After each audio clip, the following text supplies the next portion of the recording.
All right. Aloha. Oh, yeah, that's great. Thank you. Thanks. That feels better. Just advance warning, this is going to go over 11, but it's history, so I hope you can still stay and listen. Patsy Mink, she changed America. And when I say that to people, they're like, really? What? Are you kidding now? But anyway, when we go through this, I think you'll agree she did change America. This year is the 50th anniversary of the passage of Title IX by the United States Congress, and it was signed into law by President Johnson on June 23, 1972. The author of Title IX was a congresswoman from Hawaii, Patsy Takimoto Mink. 1972 was a pivotal year for girls and women in America. You can look at American society before 1972 and after 1972. And let's look at the role of women like in advertising. This was in Life magazine before Title IX. And that's, the dream, the American dream from the average American, middle-class American woman was to be a housewife and to please your husband. See, he's got the crown. Title IX changes that. The original intent of Title IX was to end discrimination against girls and women in education. It was not about sports originally. The original intent was education. So how did Title IX get tied to sports? Because football coaches howled the most. Their complaints got press attention. They predicted letting girls have sports programs would be too expensive and would take money away from high school football. 2 years after Title IX in 1974, these football coaches had a champion in Senator John Tower from Texas. He was really powerful. He is a Republican and he was from Texas. And he introduced an amendment to exempt college football and college basketball from Title IX. But Patsy fought back and she won. Sports remained in Title IX. 40 years later, in 2014, the Obama administration expanded Title IX to include sexual harassment. When Trump became president, he tried to remove sexual harassment. It wasn't removed from Title IX, but Trump did succeed in weakening it. So let's look at the advantages of Title IX. Before Title IX, women were rarely admitted to medical school and law school, and now 50% of students admitted to medical schools and law schools are women. And if you look on the top line of those doctors, you saw them on television during COVID, right? You saw female doctors discussing the COVID pandemic, and wow, women doctors? Because 50 years ago, doctors at hospitals were white men. So that was profound.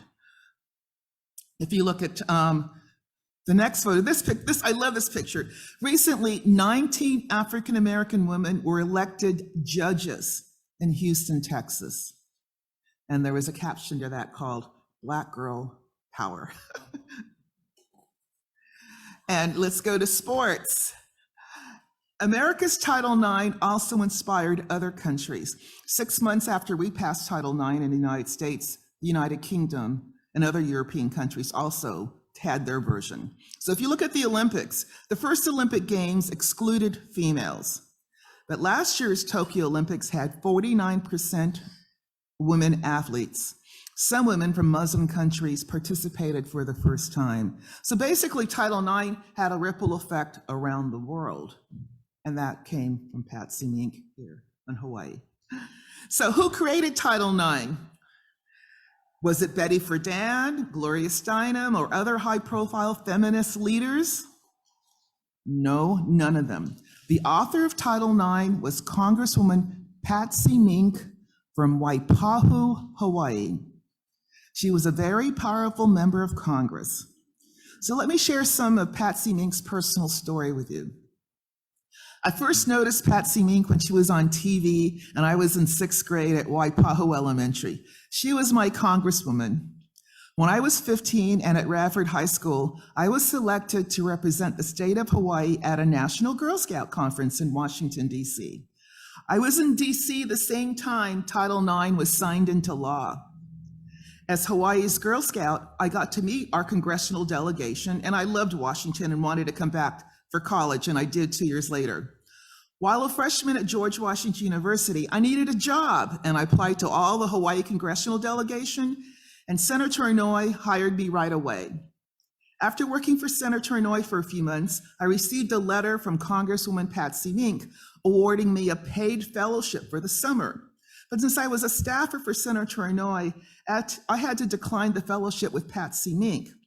So even though I was on the US Senate payroll, I volunteered for Patsy Mink and the Capitol Hill Women's Political Caucus. The 1970s was when the women's movement took off, and I was there in the thick of it. Next picture. Okay. Patsy Mink was born in Paia, Maui in 1927 near a sugar plantation. She was third generation Japanese American. Patsy's father was one of the first local Japanese to earn a college degree at UH Manoa. He was a civil engineer.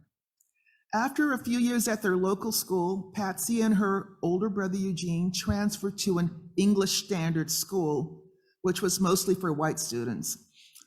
Back then, the missionary oligarchy plantation owners, what they did to segregate the white students in public schools from the Asian immigrant students and Native Hawaiian students was they had these English standard schools that were far superior than the schools for the Asian immigrants.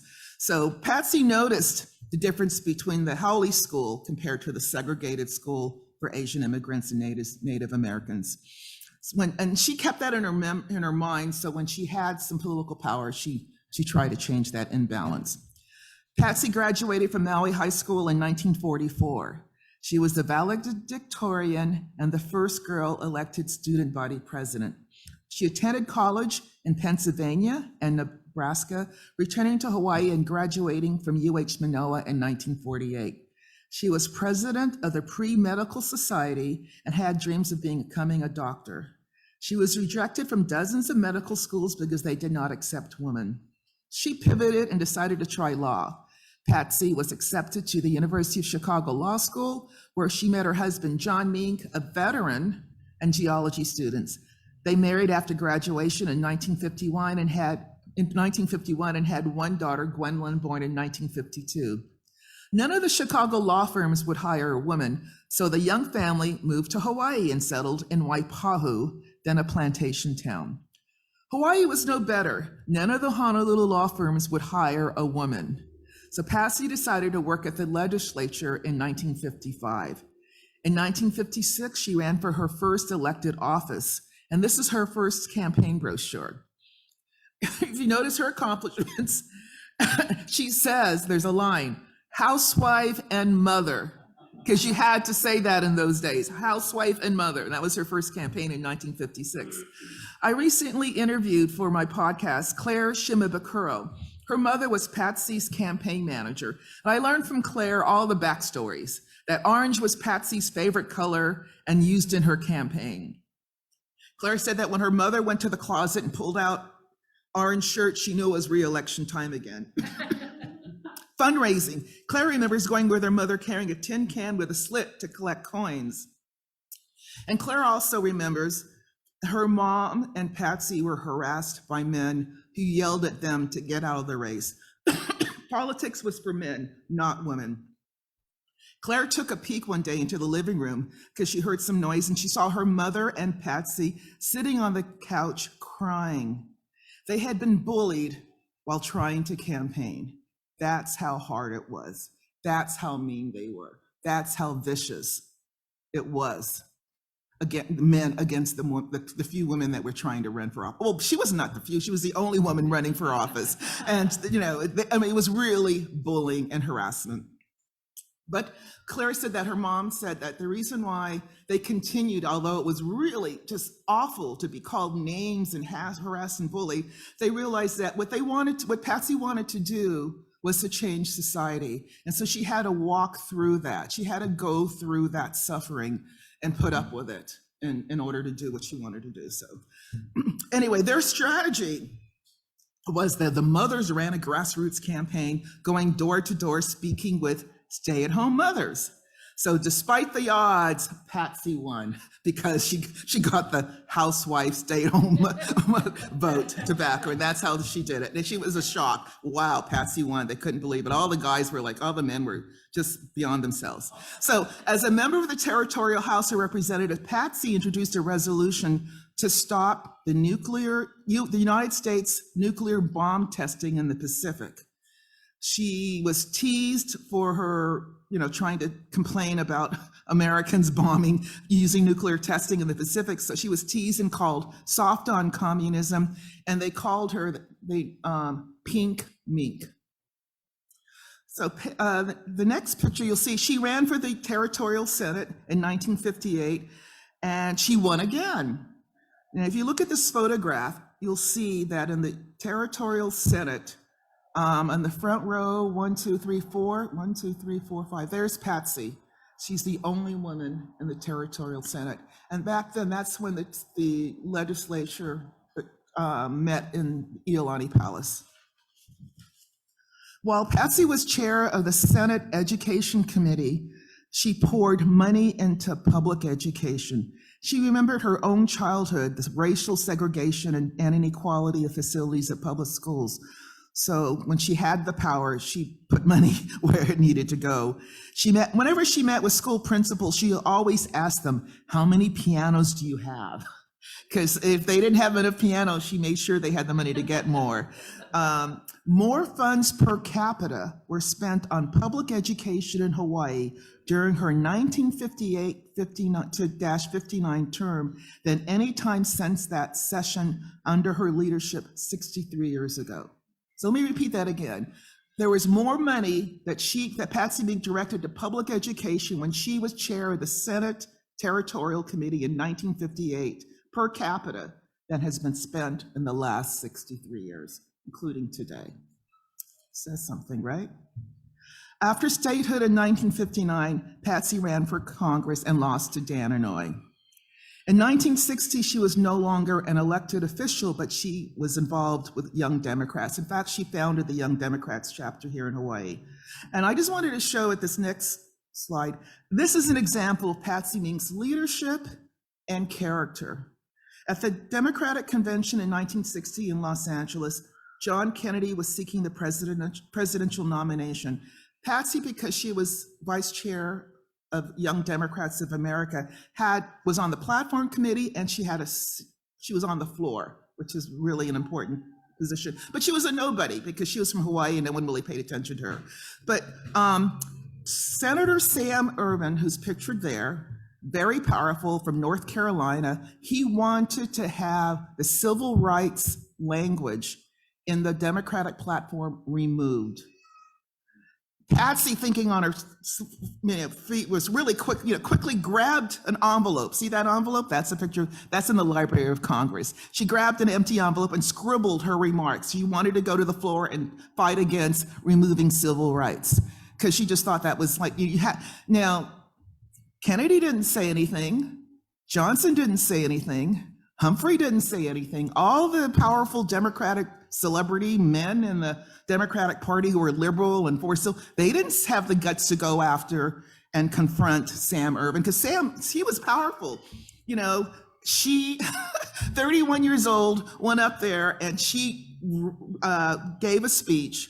It was so persuasive that 2/3 of the delegates voted to keep civil rights in the Democratic Party platform, thanks to her. And it shows, the courage. She spoke truth to power when no one else did.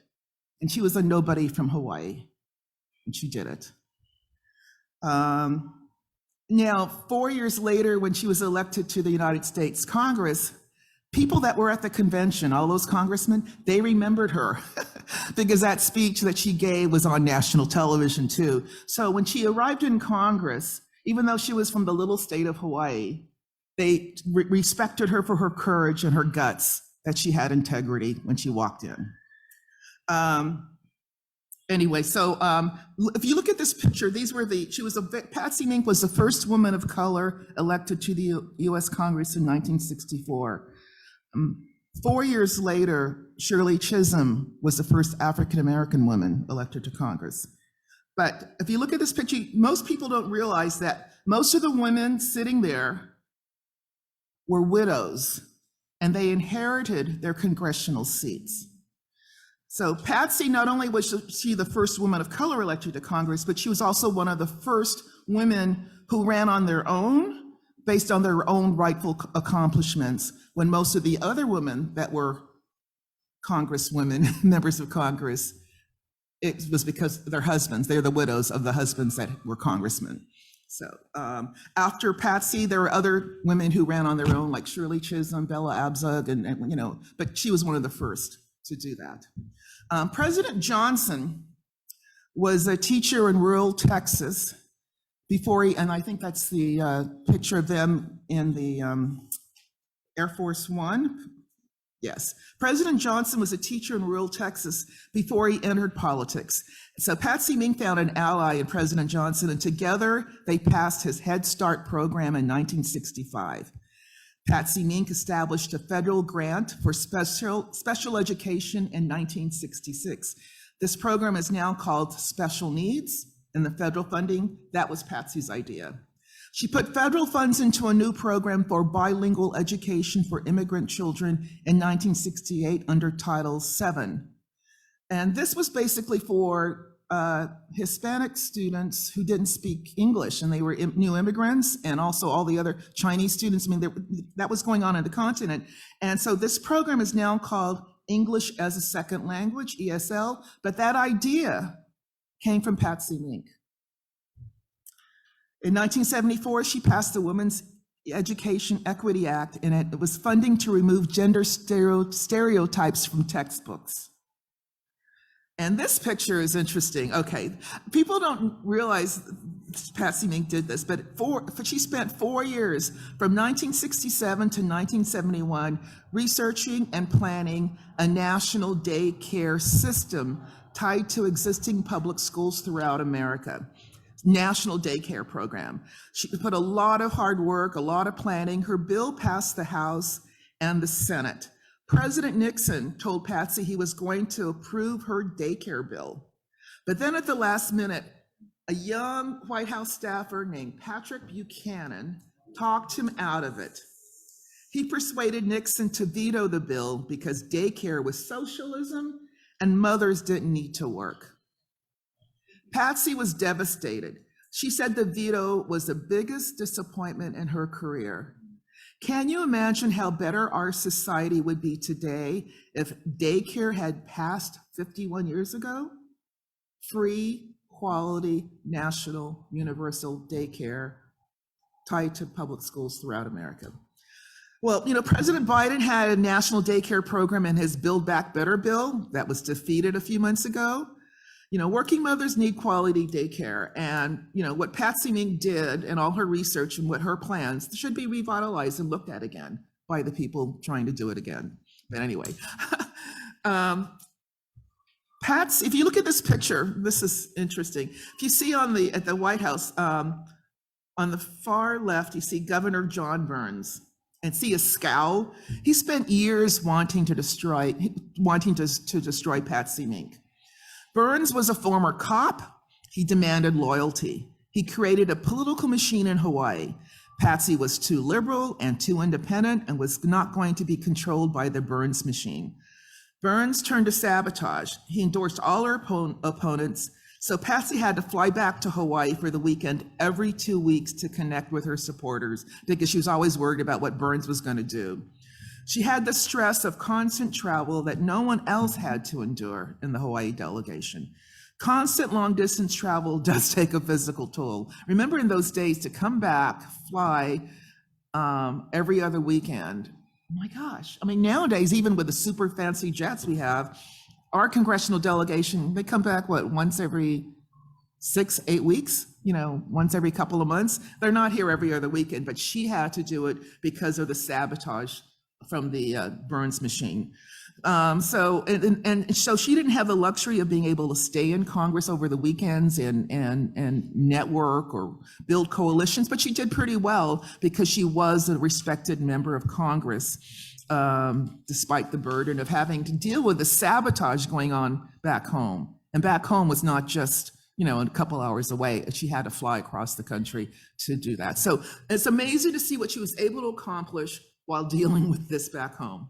Patsy was the first Asian American woman to run for president of the United States in 1972. She ran in the Oregon presidential primary as an anti-Vietnam War candidate. Patsy died of pneumonia in 2002 at the age of 74. After her death, her colleagues in Congress renamed Title IX the Patsy Mink Equal Opportunity Education Act. And I just want to show this last photo of Patsy dancing the hula. There is a personal, fun side that made her relatable to people. She loved hula. She loved Hawaiian culture. She was a real person with integrity. So she had principles and she was a powerful member of Congress, but there was also the side where she was just the local girl, in her heart.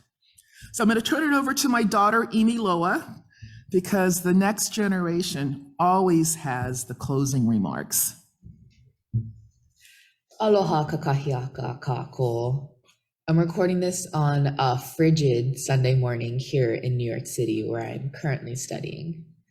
I wanted to end our discussion on Congresswoman Patsy Mink by leaving you all with some thoughts. We are often fed these narratives of how exceptional the United States is and its potential for justice and equality. We are told to remember that despite the unjust and inhumane birth of this nation, that the founders left in the Constitution the potential of possibility, a space where future generations could fight for the dignity, justice, equality, and equity that we deserve but were denied. That despite the cruel injustice of our founding, we were able to overcome and step into a future of equality. But that story forgets our nation's deep unwillingness to let justice flourish, that the basic recognition of our humanity was hard fought, that still to this day, equity has gotten closer, but still exists just beyond our reach. We must remember those that fought so hard to get us where we are today. We must remember people like Congresswoman Patsy Mink, who took that unjust constitution and affirmed in law the right to equality, the right to opportunity, the right to have our humanity reckoned with. But we also must remember that Congresswoman Mink represented Hawaii, that she was from Maui, a local girl. We must remember that she was so proudly from Hawaii, that her sense of justice was shaped from calling our island home, and that all of the work she did was not only for the benefit of Hawaii and our people, but for the entirety of the United States. So this Women's History Month, as we remember Patsy Mink, we must also remember the thousands of local kids just like her, local kids who are just as brilliant, just as ambitious, just as hungry for justice as she was.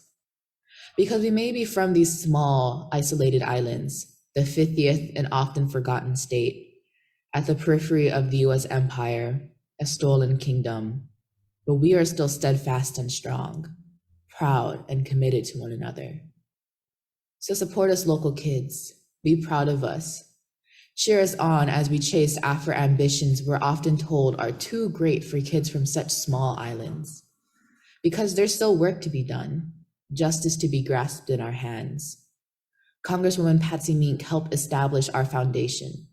Now let us walk into the bright future that awaits us. Mahalo nui loa. Have a beautiful Sunday. Aloha.